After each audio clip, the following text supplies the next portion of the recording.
हर साल दुनिया भर के लाखों मुस्लिम तीर्थयात्री इस्लाम के 5 फर्जों में से एक हज करने के लिए मक्का जाते हैं, जो इस्लामी कैलेंडर के आखिरी महीने धू अल हिज्जा के 8वें और 12वें दिन के बीच होता है। इस साल ये दिन 4 जून से 9 जून के बीच होंगे। इसी बीच तपती गर्मी इस बार भी तीर्थयात्रियों के लिए चिंता का सबब बन सकती थी।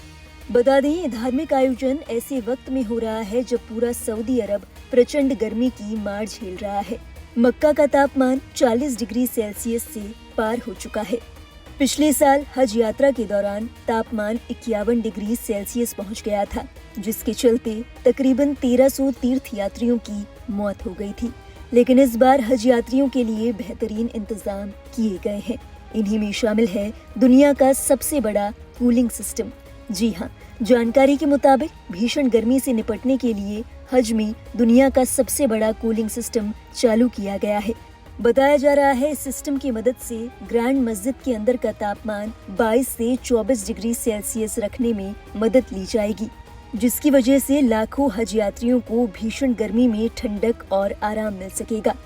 मिली जानकारी के मुताबिक कूलिंग सिस्टम को 2 मुख्य स्टेशनों के जरिए संचालित किया जाएगा। इनमें पहला है शमिया स्टेशन, जिसकी क्षमता 1,20,000 टन है, और दूसरा है अजियाद स्टेशन, जिसकी क्षमता 35,000 टन है।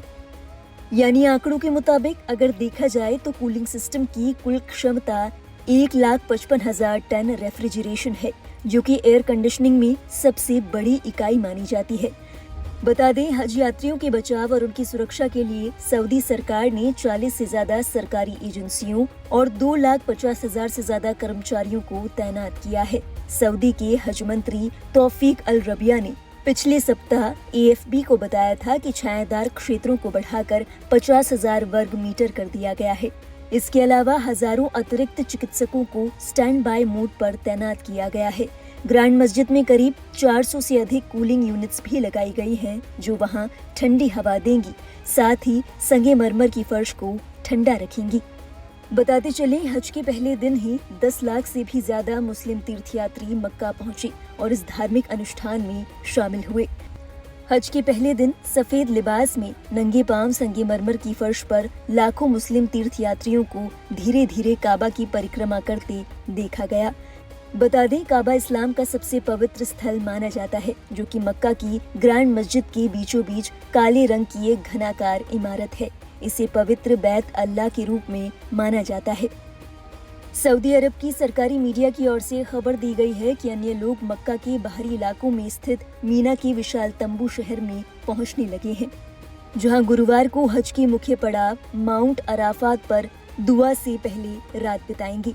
माना जाता है कि ये वही जगह है जहां पैगंबर मोहम्मद ने अपना अंतिम उपदेश दिया था। गौरतलब है, पिछले साल तपती गर्मी के चलते तकरीबन 1300 तीर्थयात्रियों की हज यात्रा के दौरान मौत हो गई थी। ऐसे में पिछले साल की घटना से सबक लेते हुए सऊदी के अधिकारियों ने कई उपाय किए हैं। कूलिंग सिस्टम के अलावा गर्मी से बचाव के लिए कृत्रिम छाया की व्यवस्था भी की गई है। मीडिया रिपोर्ट्स के मुताबिक 4 जुलाई बुधवार से मुस्लिम तीर्थयात्रियों ने तवाफ यानी काबा के चारों ओर 7 बार परिक्रमा करना शुरू कर दिया है। इस साल सऊदी के अधिकारियों की ओर से किए गए तमाम इंतजामात के चलते हज यात्रियों को कितनी सुविधा मिल पाएगी, ये तो वक्त ही बताएगा। हज यात्रा से जुड़ी हर खबर के लिए आप जुड़े रहिए लाइव हिंदुस्तान के साथ।